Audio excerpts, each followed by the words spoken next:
on the focus, you'd have to shoot another take. Whereas in the video you go around and say, "Oh no, you're great, man." Mm-hmm. Yeah, That's crazy. All right, everybody good? gone away. Yep, I'm good. Let me All right. get one more little square. Yeah. And everyone's phones are still off? Mm-hmm. Excellent. All right. Ready when you are. Grand Inquisitor, That's me. Okamata. All right, so let's talk a little bit about what kind of network notes you got from CBS on WKRP in Cincinnati. Oh boy. I wrestled with the networks a lot. The way they would do it is they had a person assigned to the show, and I thought the person that was assigned to our show was a lovely man, nice man, and sometimes I would behave poorly with notes, and I had some ideas for shows that they just didn't want to do. There had been a terrible incident at a Who concert in Cincinnati where the seats weren't sold, by no reserve seating, and everybody had gotten up so close to the stage, and they kept pushing, and there were some people, some young kids, literally crushed to death. And it happened in Cincinnati, and we were a rock and roll station. So I did a show about it. And it actually came across as pretty funny and yet heartfelt and sort of a memorial. And of course they hated that. And I would get in fights with them too about, this is a long time before, I guess, product placement.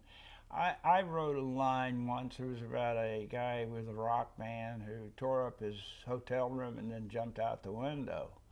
And the joke was he was okay, he bounced off a Buick. And in the telling of it, bounced off a Buick got a big laugh line because it's an alliteration.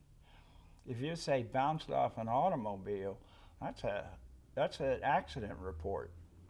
And they would just simply say, you don't say Buick because we may have a Chevrolet sponsor. There'd be big fights about that. The other thing is that obviously Dr. Johnny Fever was a pothead and probably suffering from some sort of LSD lingering effects. But I had a couple, every now and then I'd do a thing where he'd be stepping out of a closet going, and they would catch that and it would be cut out of the show. It was called program practices. I also decided to do one whole show about a softball game and shoot it outside. Any kind of thing like that was, boy, I'd get into, I'd have to fight. And the thing about it is, like, I heard this on a lot of shows, is that when you first go on, you've got all these people giving you notes, and if you have great ratings, I think Larry David experienced this, where he was putting up with it, and then when the ratings went up, he just basically told them to put their notes up in their ears. And so because we were never a blockbuster, I just felt like they were always coming at me.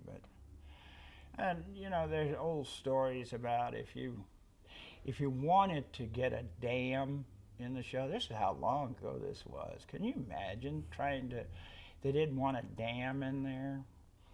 Or a hell. What you did is you put 3 hells in the script, and then you negotiated 1 hell by losing 2. This stuff happened. Oh boy, does this date me. On the Tony Randall show, we were writing, Rachel Roberts is this very, very famous British stage actress who had come to get her sitcom money in the U.S. We were honored to have her on the show, but she had a line where she said, "I think the boy is gay." And damn if they didn't have a meeting. It had not yet been determined whether gays wanted to be called gay, and was gay slanderous, and we were saying no, that's the preferred word, and they told us to use homosexual.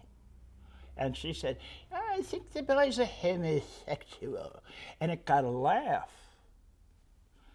you know, actually and they were okay with that. I mean, that's how screwy it was. On the other hand, now it just seems to be whatever you want to do, wherever you want to do it. I think sometimes being under the kind of constraints of a certain amount of censorship makes you do things in a little more clever way. But yeah, they were. I never. I had a lot of trouble with studios with scripts, but in television, I was usually maybe they thought it was I knew what I was doing or whatever, but also I would win battles because you know what, they needed me for next week. They needed me, and we were making pretty good money, and I don't think we were behaving poorly, but there was always that deal of like, okay, I quit. Whereas on a movie, they'll get another director, they'll hire another writer, you know. Television always needed the key personnel for next week. So more battles were won than lost. I hear the networks are far bigger nuisances today than they were then. I don't recall ever getting a good idea. We'd actually come across in the research that you wrote a couple scripts that CBS just wouldn't let you produce. Do you recall? I think that's probably right. One was Jennifer's Wedding, where she marries one of her elderly gentleman friends. Is that right? That's what our research showed, and that CBS didn't want her to get married. That I'm not sure I went ahead and wrote that script as one that I wanted to do. I had to turn in synopses to them. So that probably was killed in the synopsis stage. And then the other one was Another Merry Mix-Up, where they discover a joint of hash that's actually oregano. Yep. Didn't make it through either. Didn't make it. All right, so let's talk a little bit more about production. You mentioned you did the warm-up. It's shot on videotape. Now, we had actually read you shot one full show without an audience as well. Yeah, here was the arrangement was on videotape. On film, we would, because film's more expensive than videotape, obviously, we would do a really well done dress rehearsal and then shoot it once on film, like on Newhart or Mary. Do a couple of quick retakes and with the live audience there. If there's any kind of major work, you said goodnight to the live audience and then did a little more shooting. But that last part usually didn't happen, but you only shot the show once. When I went over to a videotape lot, I was the first MTM show to do videotape, and the drill over there is you shot two shows.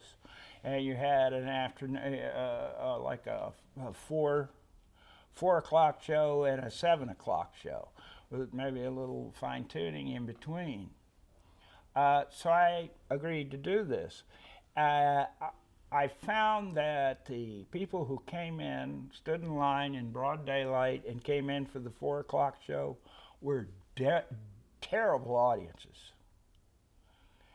And were actually misleading the actors because we'd get such a bigger punch from an evening audience. I don't know why this is. I'm just telling you the way it was.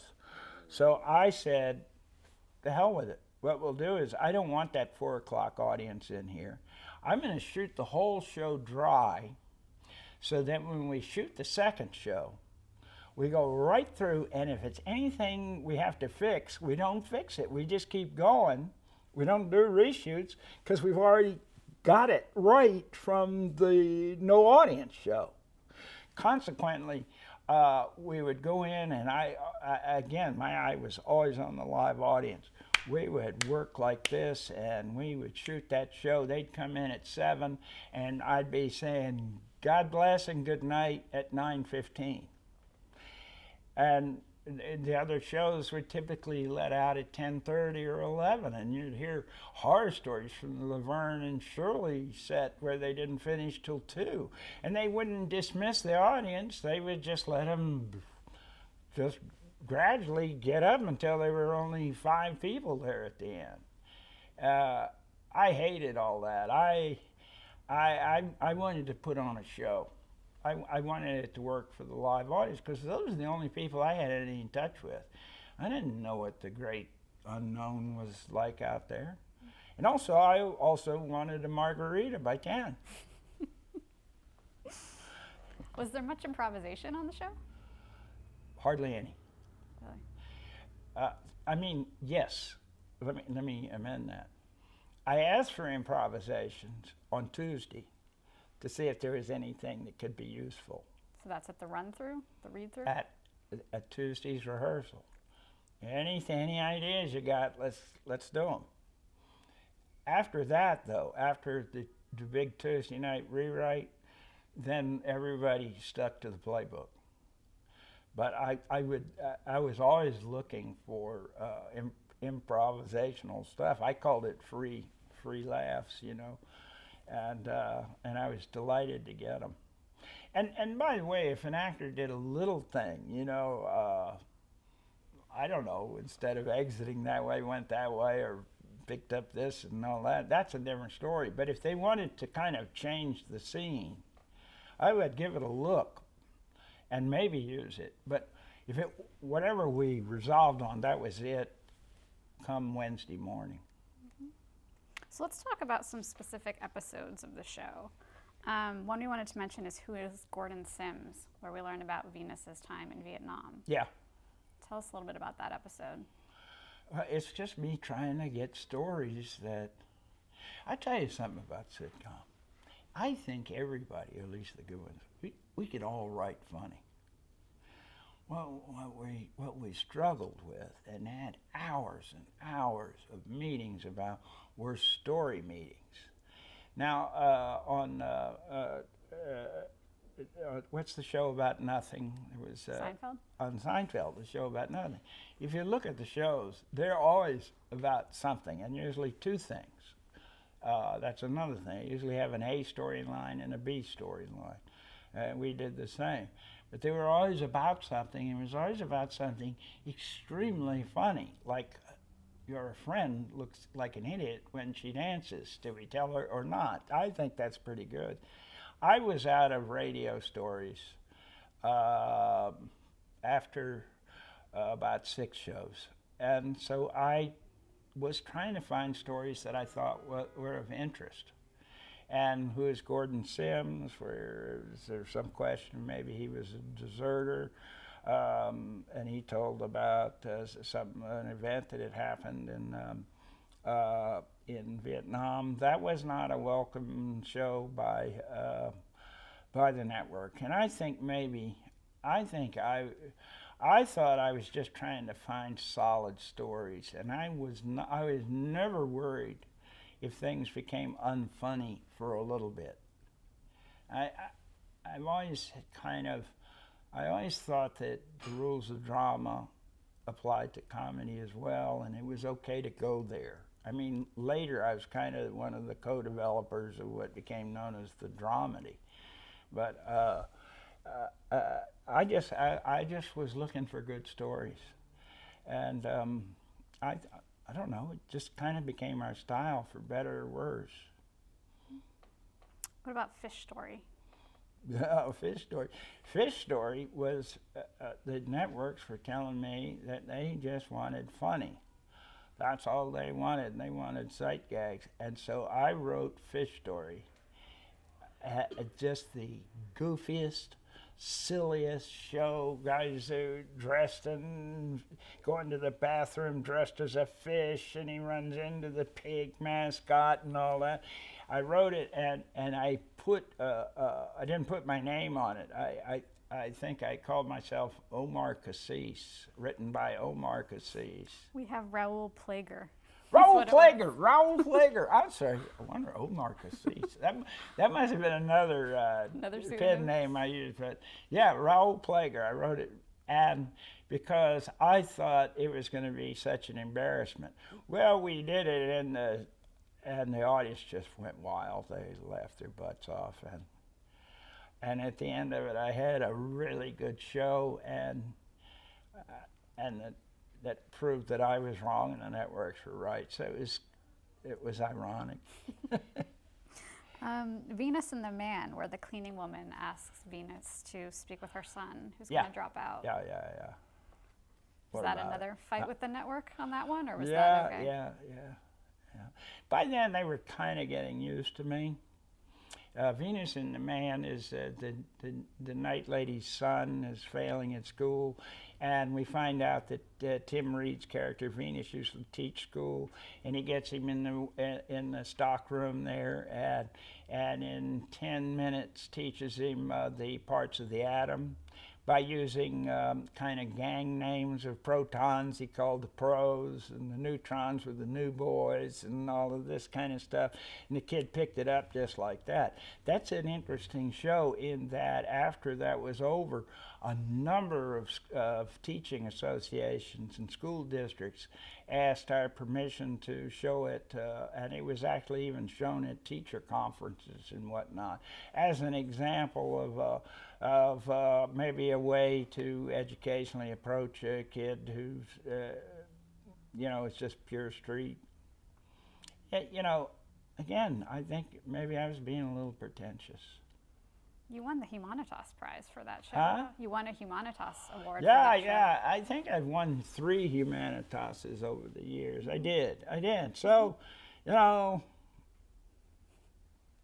I don't know. But, I'm also the police academy guy, so. And we'll get to that. No Humanitases for that, So the Venus and the Man episode actually aired right after the Iran hostages were released. And I think you guys taped a special message at the beginning of that show. Do you recall that? Yeah, but I don't remember what the message was. Okay, I think it was just like a woohoo, welcome back. Yeah, kind of welcome thing. home thing. Yeah. Gosh, I wish my memory was a little sharper on this. It's all great stuff. And then one other one we wanted to mention was Clean Up Radio Everywhere, where the preacher comes on and wants to censor And I songs. found an actor that looked just like Jerry Falwell. Mm-hmm. And Jerry Falwell, who's a tremendously successful guy, where I live, Liberty University is just down the road from me, and it's become a huge place with a great reputation. But I think I resented the fact that the Falwell, with the moral majority, was trying to get advertisers to boycott certain shows. And I don't approve of that, whether it comes from the right or the left. But then again, it's part of life. But I did a thing where a guy that looked just like him came in, and he had become disgusted with some of the lyrics of rock and roll songs, and he was going to go to the WKRP advertisers to if they kept playing these songs. And of course, we took the righteous stand and didn't give in. Do you recall what Jerry Falwell's reaction to the episode was? Yeah, I didn't hear one from him, but the Something for the Family, there's an organization of evangelical Christians that wrote me a very long letter saying that they did not like me too much. I happen to be a Christian myself, and so I didn't care, I just don't. I just don't like anybody that appears to me to be a bully. Do you have a favorite episode of the show that you wrote or directed? Turkeys Away. Turkeys Away? Yeah. Why is that? It's just the funniest. It's the funniest. At the end of the day, there's nothing better than being funny. Mm-hmm. So I don't think we actually, let's just for the record explain what the premise of WKRP in Cincinnati was. The premise. Yeah. Just what the setup was at the radio station. Oh, the setup is just, it was a middle station that was kind of failing, that had been an AM success, that was family owned. And in the first series, Andy Travis is brought in as the new program director to take it to rock and roll. And apparently it had been more of kind of a Tony Bennett thing, and Andy Travis, the new program manager, brought in Venus Flytrap, and they started allowing Dr. Johnny Fever to play the kind of rock and roll that he likes, and it was a change of format. Mm-hmm. Fever before that, I mean, in the pilot said he had recommended all Hawaiian. That was his idea of a good format. But it's a kind of a failed station with a ridiculous weatherman who, when they said, what is eyewitness weather? He said, well, I look out the window and witness the weather. And so, you know, who wants, you can't be funny about a wonderful radio station. How did you come up with the call letters, WKRP? Yeah, the call letters were, every call letter that I ran through my mind was already taken. And I think WKRP was not taken because it can be, it can be said that it spells crap. And as far as Cincinnati, when I had WKRP, I just said WKRP in Atlanta, WKRP in Pensacola, WKRP in Detroit, WKRP in Cincinnati. Yes, that's it. And I also kind of, I wanted it to be a flyover city. I didn't want to do, there's nothing hip about KRP. I'm proud to say. Was there any concern about how the real radio station in Cincinnati would respond? Well, there was KRC. And our lawyers, our CBS lawyers, said you can't do it, it's too close to that and blah, blah, blah. And I got in touch with WKRC through my friend Jerry Blum, the guy in Atlanta who threw the turkeys out. He knew the guy. Well, I called them and I said, can we have your permission that you won't sue us? And they said, are you kidding? This is great. They saw it as great publicity opportunity for them. And what, you know, the lawyers always, their job is to just say no and then go home. It's so safe. But, you know, they thought it was wonderful. And they did tie-ins. They even did, I gave them the rights to the song so they could, maybe if you're ever wondering, we're living on the air at WKRC in Cincinnati. So you actually wrote the lyrics to the theme song? I did write the lyrics on an airplane. On an airplane? Flying with my wife somewhere. A guy, gosh, I wish I could remember his name, a wonderful guy, Ed Weinberger. He created Rhoda, I think. He said, I understand you're doing a pilot. And I said, yeah. And he said, you know what, you should write the lyrics to the theme music. And I said, I can't, I don't write the lyrics. He said, yeah, you should. You get like $500 every time it plays. I said, cool. So I wrote the lyrics, and then I had a good friend who had a sound studio, music place in Atlanta. And he had worked on a lot of my commercials, and they had recorded artists like Joe South and some of the people there and all. And I thought it'd be so exciting for him to get a network gig. So I got Grant to agree that I could, by you know, getting the budget reduced, to let me go back to Atlanta to record the theme music. So my friend Tommy, because I knew it would be such a big deal for them, so he wrote the song and he cleaned up my lyrics. And then an odd thing happened too. I forgot to tell him that we also needed music to go out at the end of the show. And no one had any ideas. And so we did a nonsense thing that really caught on. with lyrics. I mean, you don't even know what he's saying, and that sort of became one of the things we were known for. Mm-hmm. So you had mentioned earlier how the show was canceled when new management at CBS came in. I mean, what were your thoughts when it was canceled? How did you hear? Was it from the network? I think so. Mm-hmm. I think Grant told me before they told me. I was more tired than I was angry. There was a part of me that felt like I was getting let out of jail.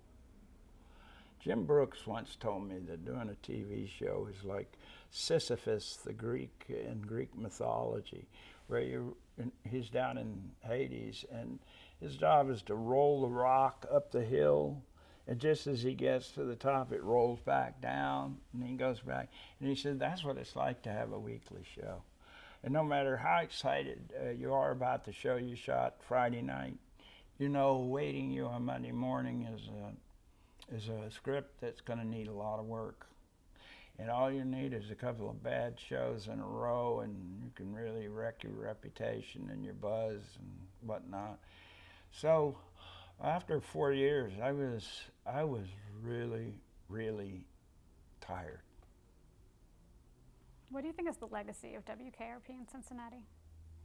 Legacy? Mm-hmm. Oh, I just think it's remembered as a pretty nice show, and I'm really happy that everybody worked on it, has such nice things to say about it, including crew and people like that I haven't seen in years and years. I think it was good work.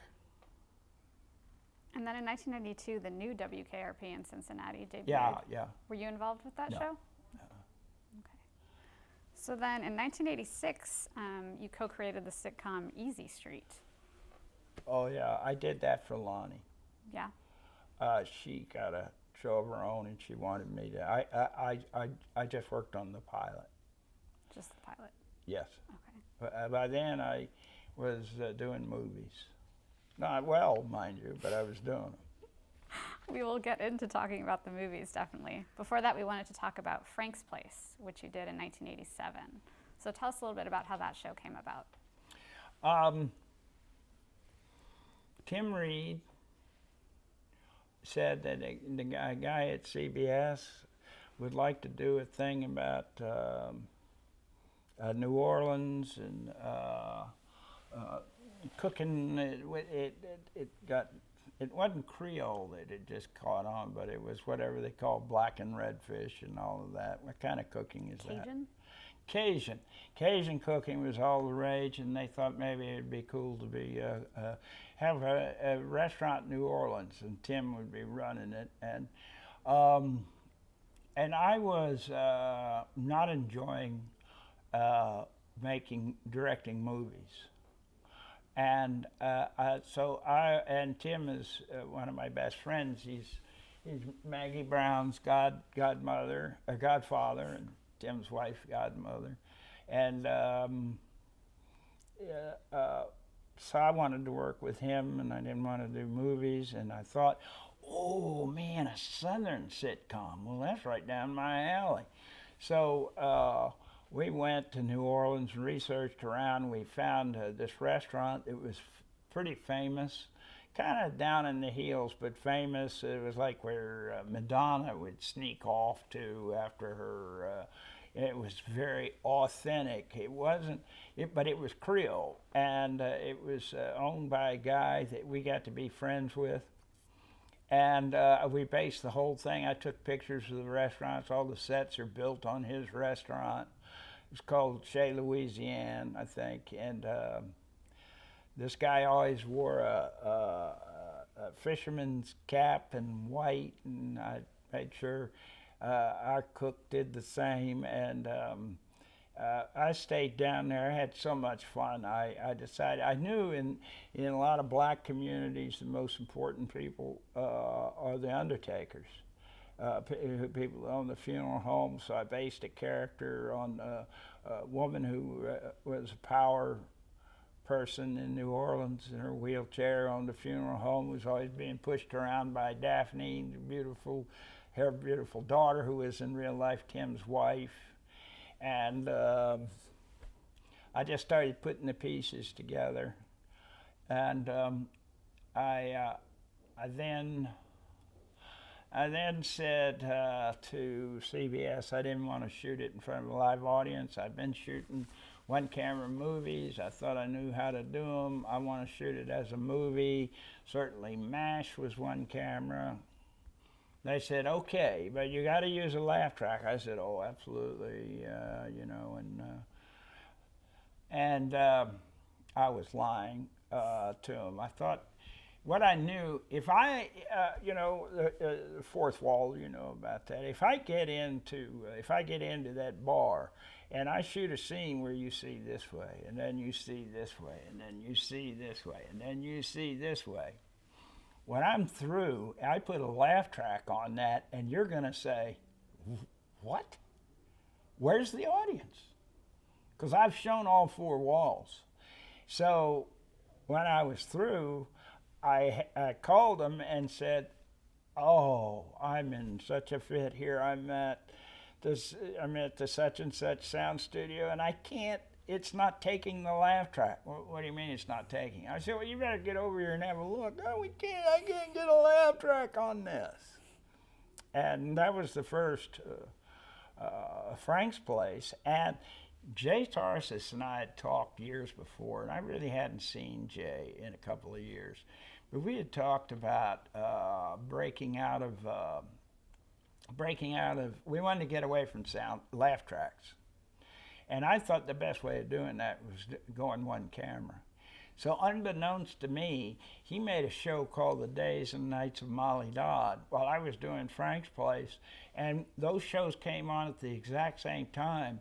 One camera comedies without a laugh track, which you'll see now is what everybody does. But when we did it, it suddenly got a lot of press, and it got to be, it was given the name dramedy. You know that? Mm-hmm. And it was considered quite a change in the creative winds. Both of us got canceled after a year, but I think from an artistic standpoint, a lot of people thought that's the way to go. So you think the shooting style affected the tone of the show then? Yeah, I think so. And I mean, Frank's Place looks a lot like a feature. And it's almost like, instead of an episode, it almost has the feel that it was written as a short story. There's that real kind of feeling to it. And I messed around with the dates. I used a lot of retro clothing. It's very hard to figure out what year we're watching here. And the interesting thing behind all of this was that few people are aware of the unintentional destructive consequences of integration. And that was that in New Orleans, there was white New Orleans with their famous street with the bars and their parade and all that.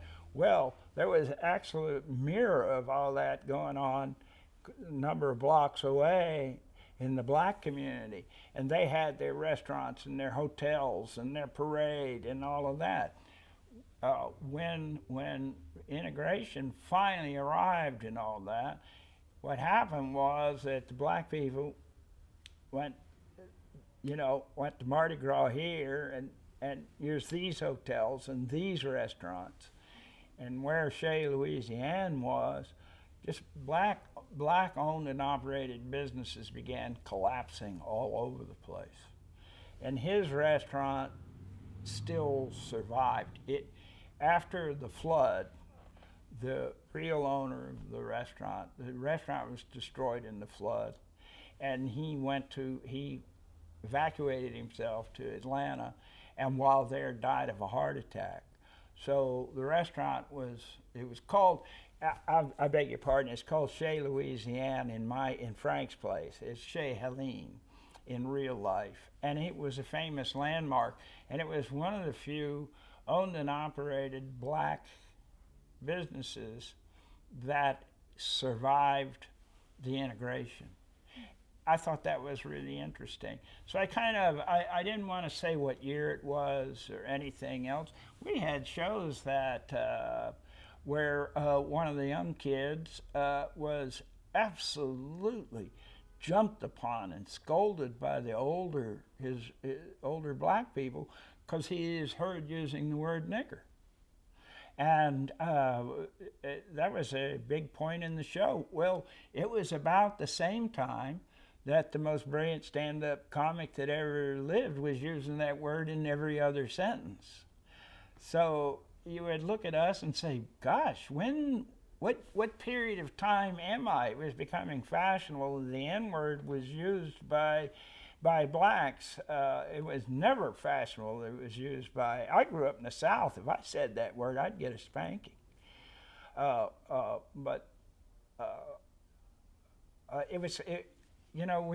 think we kind of had a retro feel to the thing, and I used a lot of smoke and a lot of jazz and a lot of rhythm and blues, and my wonderful makeup person was constantly spritting everybody down, and everybody kind of had a sheen of sweat on them, and I always had a fan working in the background.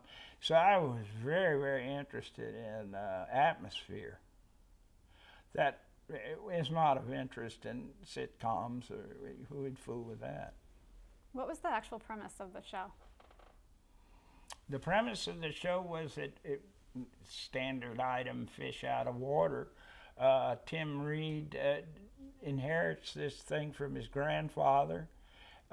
He's teaching Renaissance art at a college, Middlebury or somewhere, I forget where I had him. He's a college professor. He comes down there and thinks, like a lot of us think, wouldn't it be cool to own a restaurant? I've had a lot of friends who have said that, a bar or a restaurant.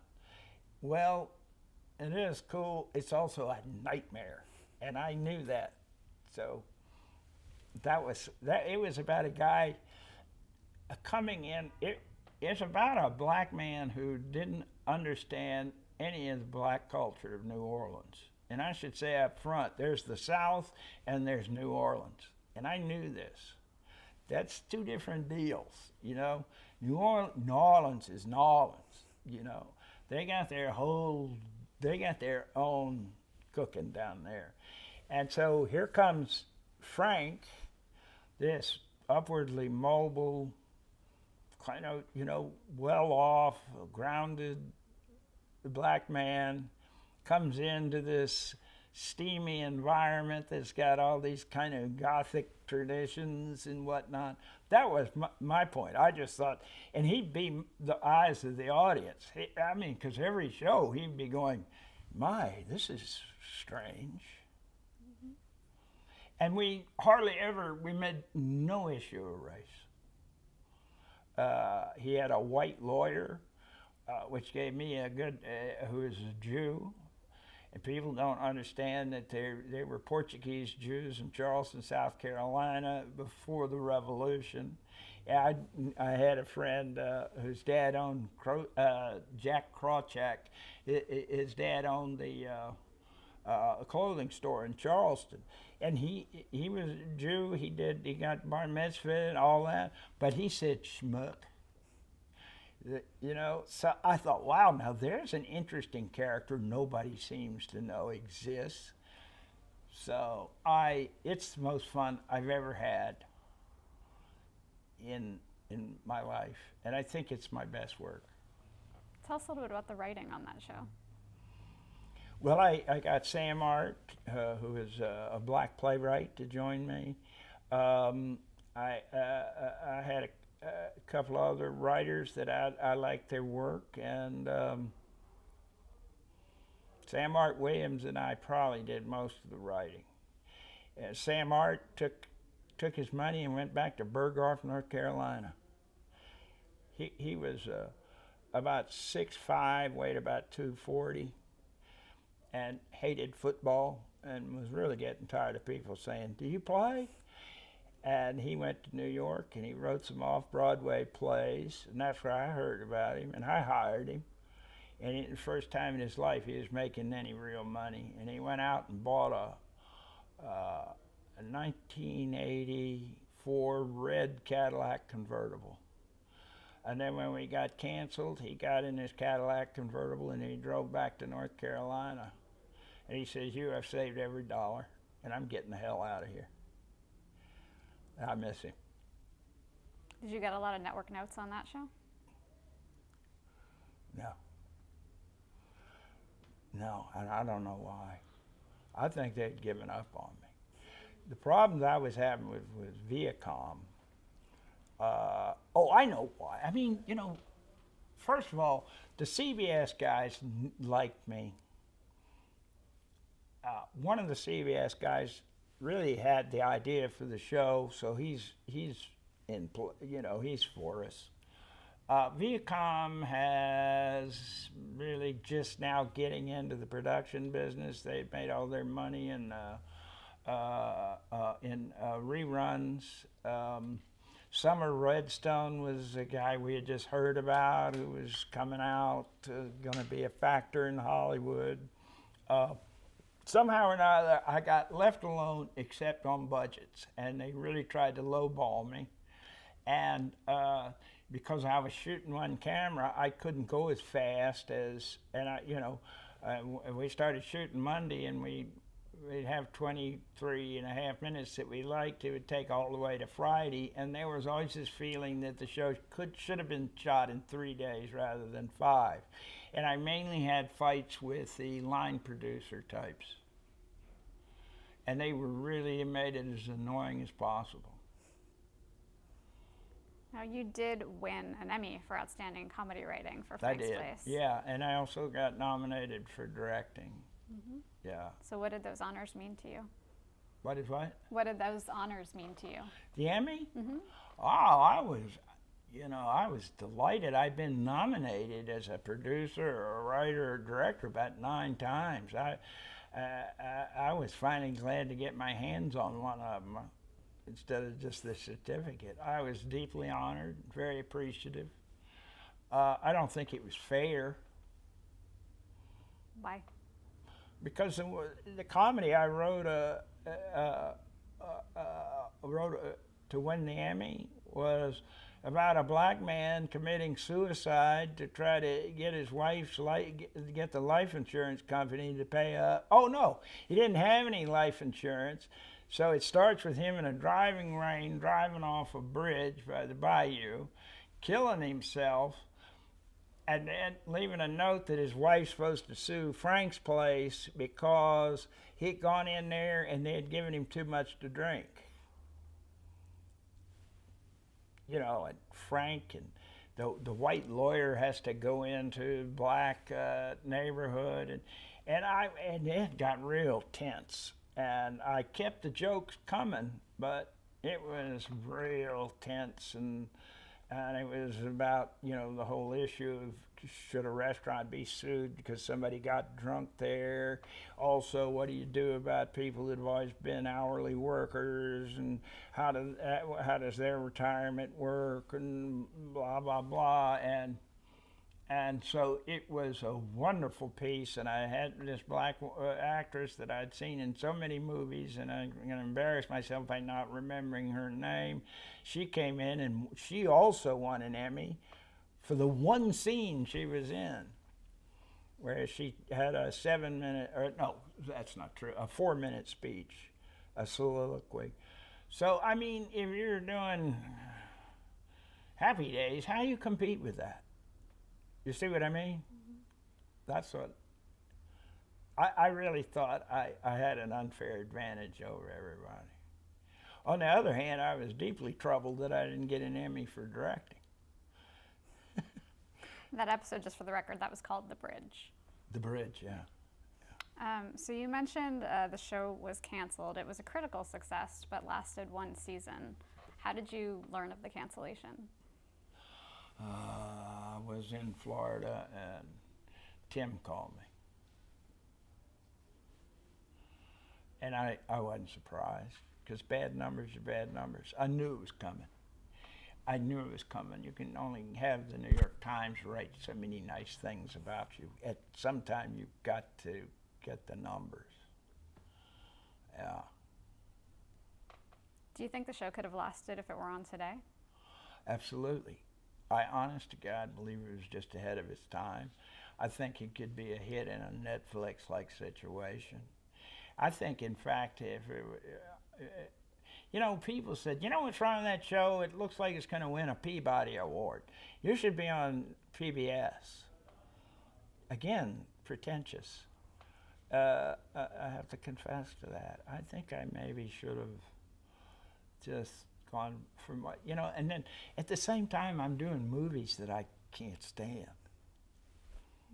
that I think are completely stupid. But on television, I'm full of artistic starch. Why do you think there's a difference between the two mediums of what you were drawn to or doing? I don't know.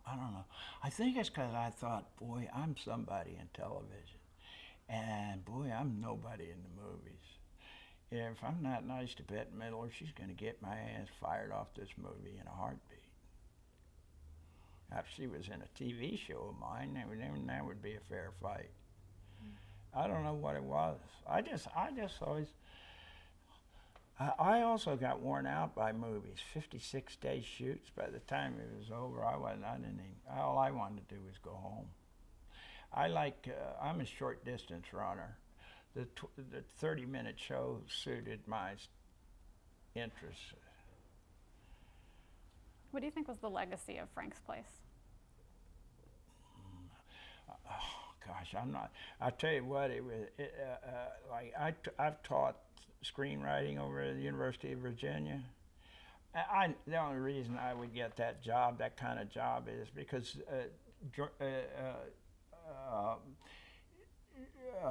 college professors that write about modern media and all that, Frank's Place was just like, what?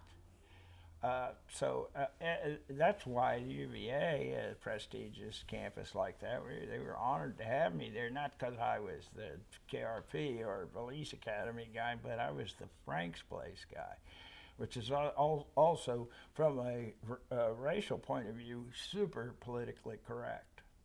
I think that the people who remembered, after it was canceled, I went to New Orleans where there was a conference of media professors. And gee, you would have thought I was Shakespeare. It was a lot of fun. Mm-hmm. So we actually read an account of an interview where Tim Reed talks about a conversation with Walter Cronkite about why the show was canceled. Do you recall hearing that? I wouldn't be surprised. I'm unaware of that. It was a conversation where Cronkite apparently said the final episode that aired, The King of Wall Street, was the reason for the cancellation. The premise behind that upset someone at CBS. Does that ring a bell or sound familiar? Yeah, that's a good story. Mm.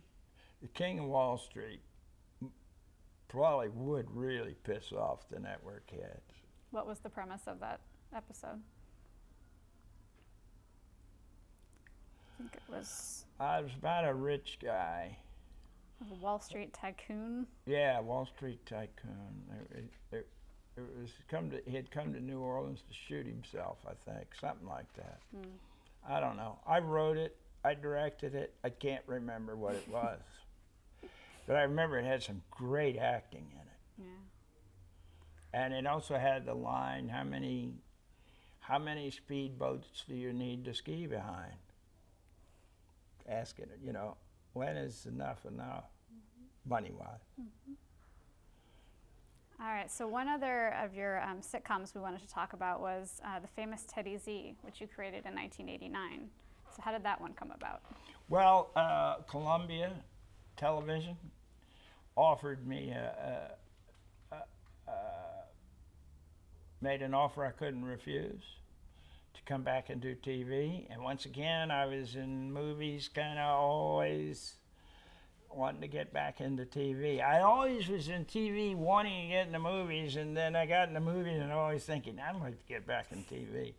Anyway, they offered me a thing to, there was a deal where like Columbia and Paramount were in a race to pick off MTM writers. Taxi, Cheers, what's Gary David Goldberg's show? Family Ties. Family Ties. They were grabbing MTM writers and and those were all at Paramount.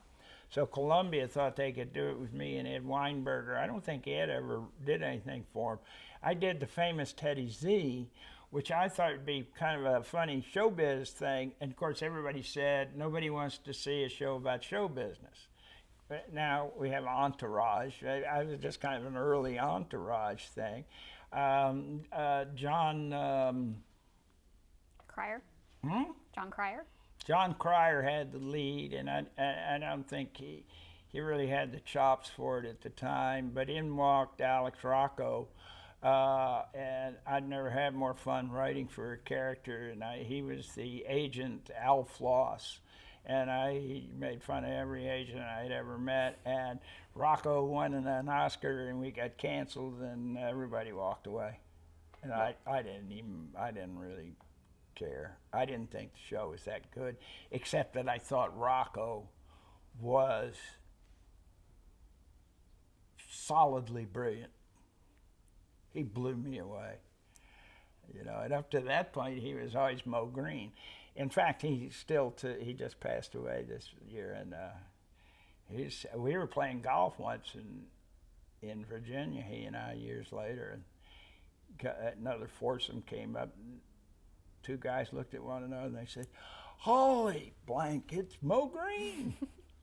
So he won an Emmy for that role, a supporting actor role? Won the Emmy, absolutely. Well deserved. So what was the premise of that, just for the record, of Teddy Z? It was inside the William Morris agency. Well, you didn't know what agency it was. And it was all based on a story I heard of. There was this guy who was a very powerful movie maker in Los Angeles, and he started out in the mailroom of William Morris, and they sent him out to the airport to pick up Marlon Brando, mainly because nobody wanted to pick up Marlon Brando. And Marlon Brando, being Marlon Brando, he says to this 20-year-old kid, he's saying, I don't like all the agents, and I tell you, you're my agent. So the guy, true story, he comes back to William Morris and he says, Mr. Brando says I'm now his agent. I now went, oh God. I said, well, I'm going to base the show on that event. Now, I'm going to have a Nicorette, if you Sure. don't mind. Yeah. Would you care for one? I'm good, thank you. Yeah. And that character, actually, Al Floss did a crossover episode on Murphy Brown. Did he? Oh, yeah, I remember that. He played Corky's agent, too. Yeah. I was friends with Nancy, who did Murphy Brown.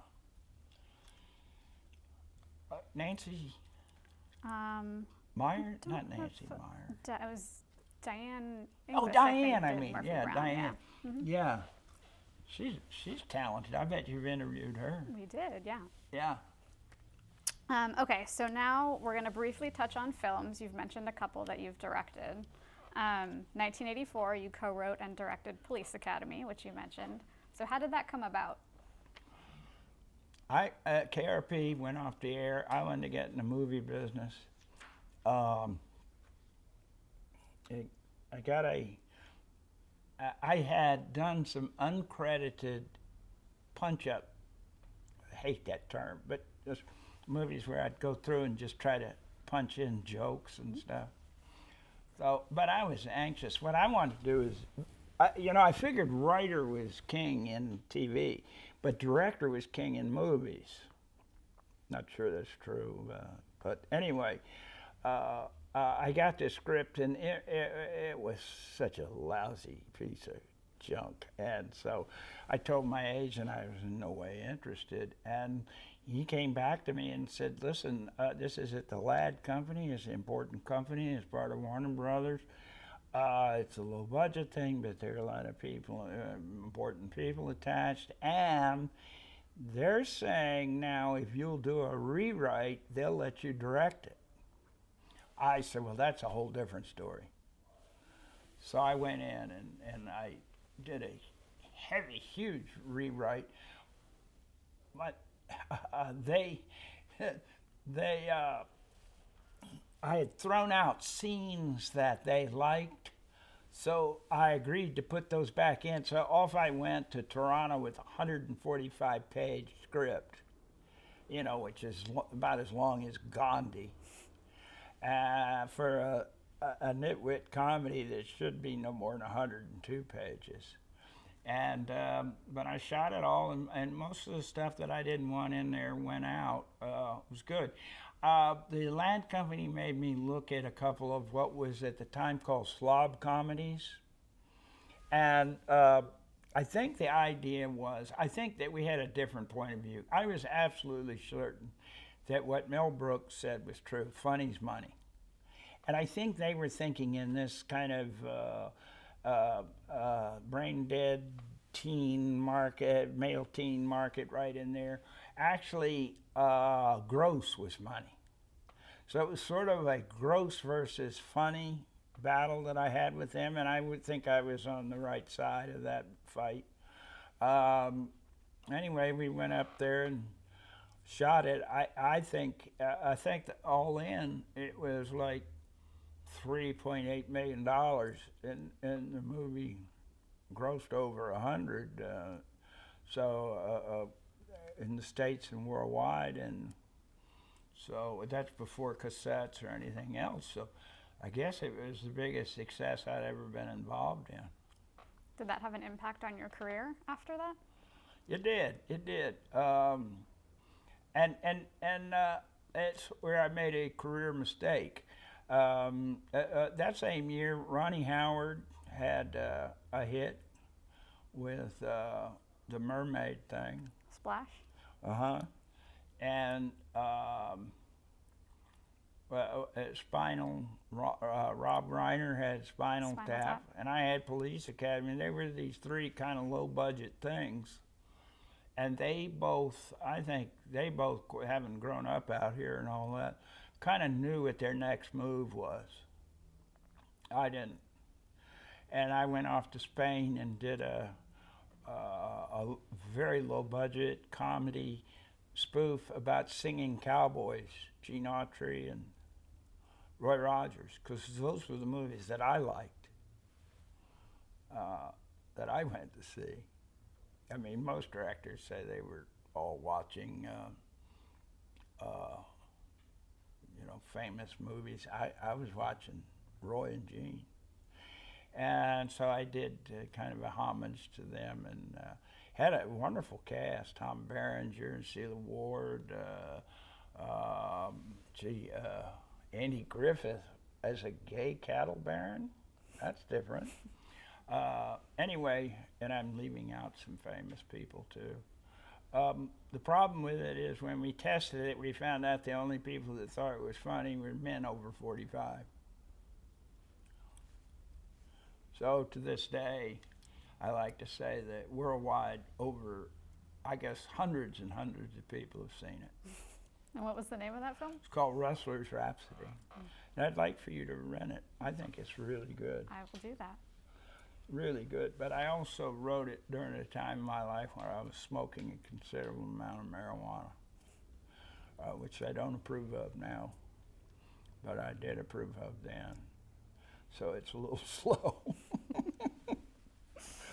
Another one that you mentioned was First Wives Club, which you directed in 1996. Yeah, it was a big, big hit. Mm-hmm. I also did in between. I did a movie with Nick Cage and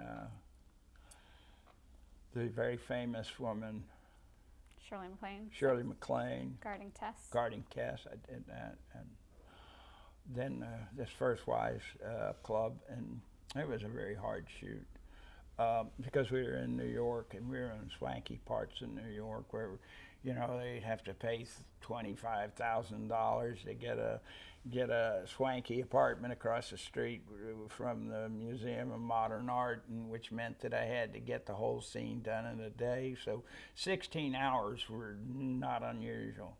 And it was okay for the actors because a long time I could, you know, have bed on Monday, drop her, pick up Goldie, drop her, you know, but then towards the end, they were all in the scenes together, and I'm just really grateful. It was a great success. It was a very tough movie for me. Bette Midler couldn't understand why a Southern heterosexual with 5 children would know anything about divorced women in society in New York City. And also, the producer was an extraordinarily powerful guy named Scott Rudin. And I guess from my time in TV, I did not hanker to be oppressed by any producer, including him. And I mean, there were even times on that set. There was one time when I grabbed him, you know, just to try to make a point. But, you know, he's a physical coward, Rudin is. So he... Next thing I knew, we had policemen on the set to make sure that the director, me, didn't attack him anymore. I think he's a huge talent, Scott, but he made my life miserable. And it takes somebody like Sidney Pollack to say, Scott, get off my set. I didn't have that kind of juice in the movie business. Could have told him in television. You made a cameo in the film. Yeah, I appeared in several cameos, and I've got a scene in Police Academy with Bubba Smith, who became one of my dear friends. Probably the most famous football player of his time. He too's passed on. A absolutely lovely man. That's one of the fun things about being in show business, is meeting some of these famous people and being friends with them because they're really good folks. Most of them are really good folks. What do you like about doing cameos and just being on camera a little bit? Yeah. Well, the actors were always saying, well, the director's the funniest guy on the set. So I'd say, okay, well, and they would love it when I would go in front of the camera because I couldn't remember my lines. And they would, you know, I'd keep screwing up and they would just ridicule me to death. They loved it. All right, so we want to talk about craft of writing. Are you good to keep going for a little bit, or should we take a break now? I don't know, aren't we getting close to finishing? We're getting close. We can go through. We're close. Yep. Okay. All right, let's keep going then. So what's your writing process in general? Do you outline first? Do you have note cards? What do you do? Oh, wow. Well, I haven't written in so long. I would have to think back. You know, if I have a really good idea, like that one you know, the one I won the Emmy for, you know, I wrote that at one, I started writing that at 6 p.m., stopped and had dinner, and finished it at about 6 a.m. that morning. When you're really writing well and you know what you're doing, it's really fast. When it takes you a year to get something straight and you keep rewriting and rewriting, for me, that's a sign that it stinks. So I really write fast, and I write almost kind of passionately, and I say all the words myself. My wife says it's just crazy. There's this guy in this room talking away. Do you dictate, or do you actually write down? No, I say the line and write it down. Of course, now I use a computer. Back in those days, everything was on legal pads. And then I had a couple of secretaries who would sort it out, who could spell. And I don't know. I've spent a lot of time thinking about writing because I had to teach it at UVA. And one of the things I did is I would take movies I really liked. When I said, okay, I know how to do TV, but I don't know how to do movies. So I would outline movies. I would rent them and stop and start and write down every scene. So I had every scene, and then I would try to generalize about that till I got the whole movie on one page. I don't know. I've read so many things. You know, like a lot of writers say I don't know the ending. Other writers will say, you know, you don't get on a plane without knowing where you're going to land. It's so hard for me to say what it is. I think there's a whole bunch of spooky dust involved in this.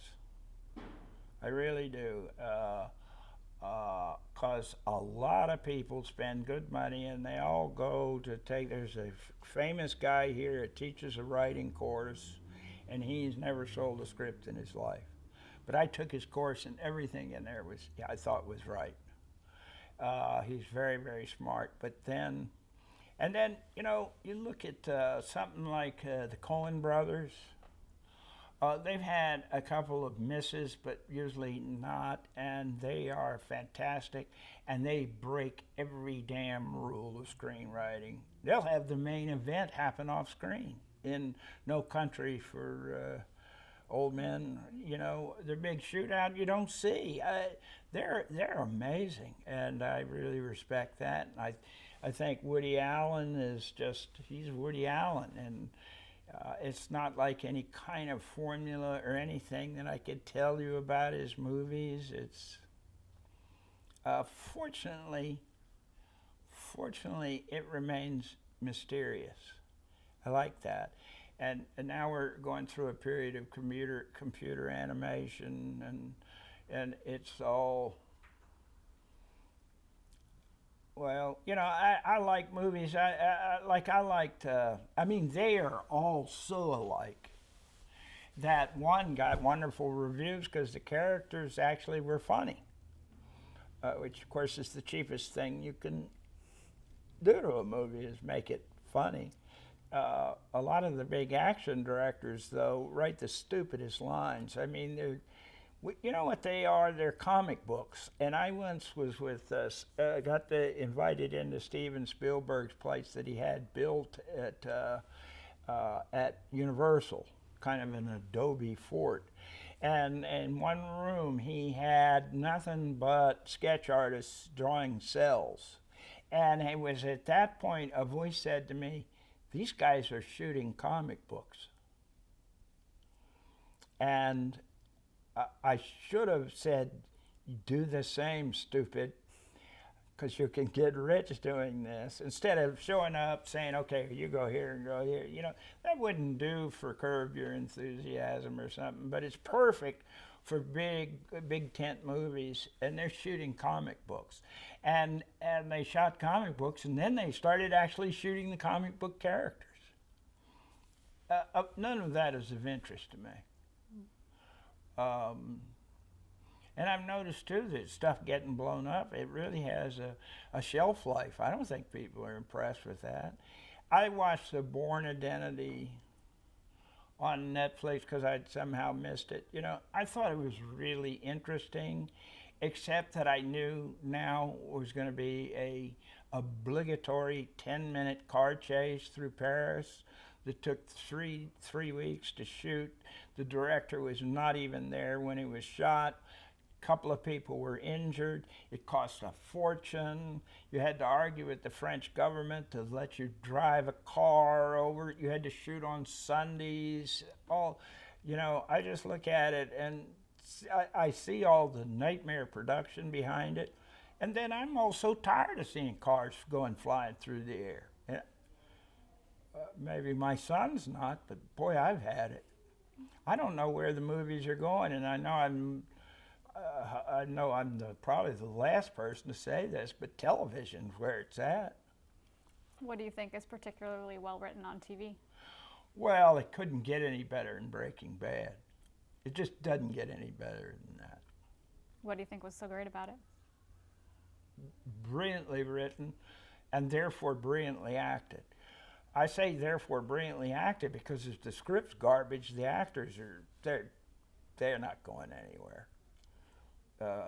Breaking Bad, my daughter Maggie said, "Dad, you got to watch this thing." I kept saying, "I gotta watch it," and then I finally got it on my computer and I watched 3 seasons in 4 days. I just took a break for sandwiches. It was that good. And True Detective's the one down in New Orleans or in Louisiana. Fantastic. I mean, a lot of holes in that script, a lot of unanswered questions, but really brilliant stuff. And you can't do that in the movies.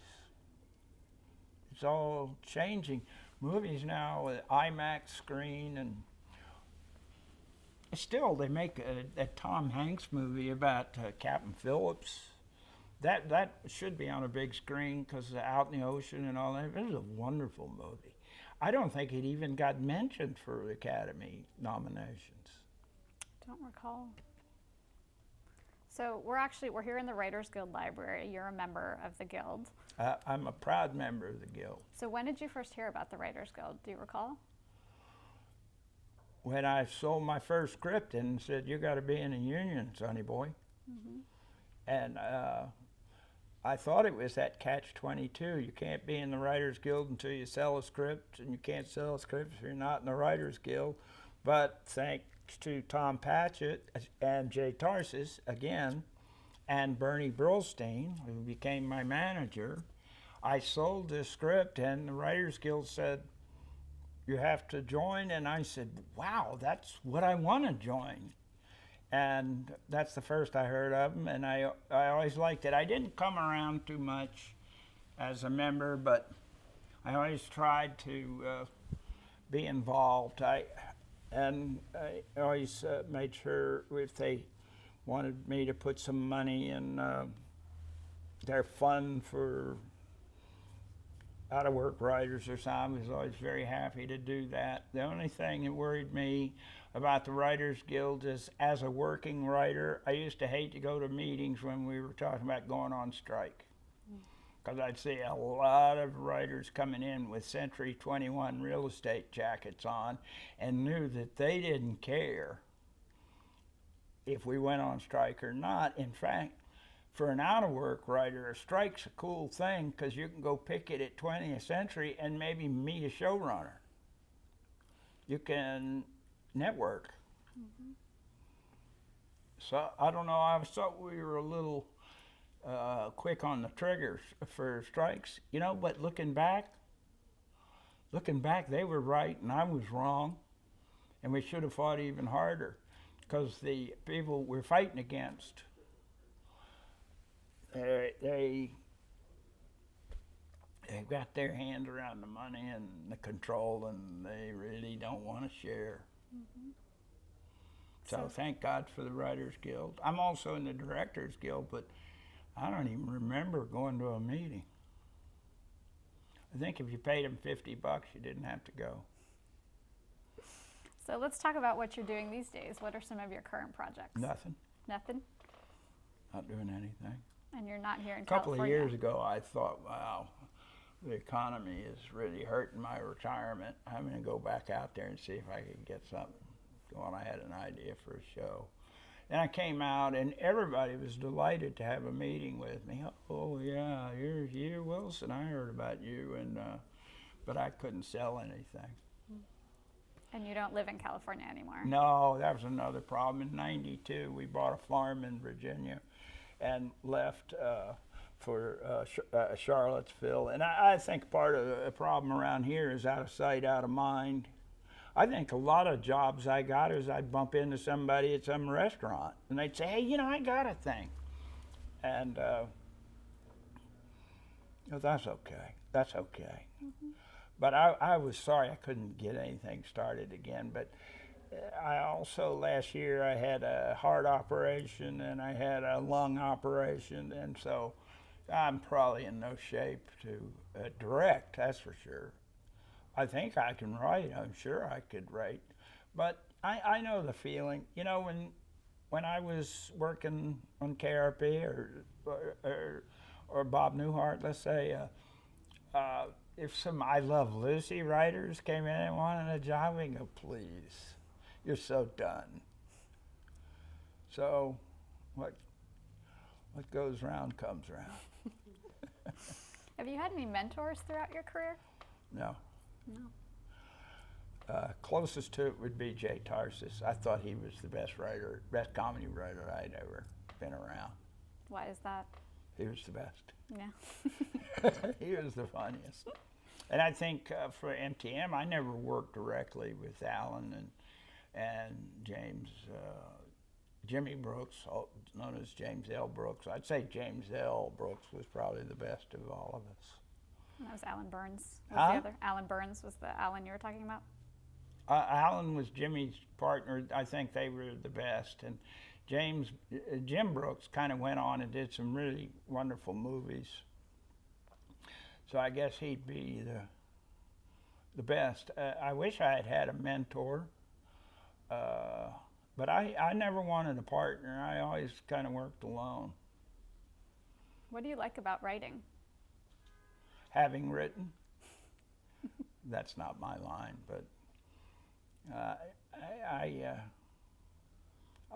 don't know. I wrote so much television. Like I added it up once. It was like 140 hours or something like that.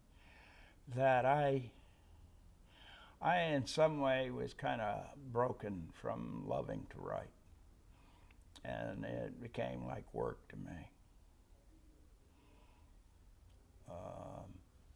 I would love, pray to the Lord, that he would put a Jaws-like idea in my head, but I didn't get it, so I haven't gotten it. What about producing? What did you like about producing? That I didn't have a producer. I was the producer. You were the boss? I'll tell you the whole thing. When I was a writer and I saw what some of the directors decided to do with what I was writing, I became a director. And when I was a director and I saw some of these putzes that were producers, I wanted to be a producer. I know I sound like a handful, but the truth of the matter is, I would go to other writers and say, would you please make notes on my script? Would you please tell me your ideas? Would you please be critical about this and all? But if I was getting notes from studio people who had graduated from law school or had never written professionally, I wouldn't even look at the notes. I would begin to, my pulse would go up, my face would get red. It just infuriated me. I would not tell them where to have lunch or what BMW to buy. Why did they come and tell me how to write? And yet they thought it was their job. So you've directed for film and for television. Do you have a preference between the two, or how would they differ, do you think? TV. Why is that? Well, I had more freedom in television. That's just, in my time, there was more freedom in television than there was in the movies. And in the movies, there were all kinds of, if you look at a movie, there'd be 6 producers and 4 executive producers you've never even met. And then studio people and star actor. I love actors, but I'm not too up on stars. That's not to say all the stars. I work with some wonderful, beautiful people. Tom Berenger's one of my best friends. I was crazy about Diane Keaton, and because she had directed, she always had my back. So a lot of them I like a lot, and clearly I love all the KRP people and the Frank's Place people. And the other thing about television, I always had a cast where everybody was really happy to have a job. What would you say is your proudest career achievement? Probably KRP, but Frank's Place, very close to it. They're still kind of different, those two. Do you have any career regrets? Yeah, about 3 or 4 movies. What advice would you give to someone who's just starting out as a writer? I don't know. Yeah. I've been asked that forever. I don't know. There's no career path. My beautiful daughter is starting out as an actress. She can sing, she can act, she can dance. I don't know what to tell her. She's waiting tables out here, trying to get an agent, trying to get somebody to look at her tape, all that. I don't know what to say. Do you? Same thing for director. Would you know what to say to someone wanting to start out in directing? I think for a director, I think it'd be cool to work in editing, because editing is where you see all the mistakes. Editing is where everybody goes, oh my God, and we don't have that piece, and oh my God, where's that shot, and oh my God, this scene is so boring, etc. I think that'd be a really neat place to start directing. So were you involved with editing on the TV shows that you did? Yeah, I was very hands-on. Mm-hmm. So our last question is, how would you like to be remembered? As a good father, good husband, and a person people like to work with, for and with. Although I was very unpleasant for some of the people above me, I was never unpleasant to anybody below me. Thank you very much for sitting down with us today, Hugh. You bet. Thank you. All right. All right. Oh. Release. Free man! Wait, let me take the mic off you before you.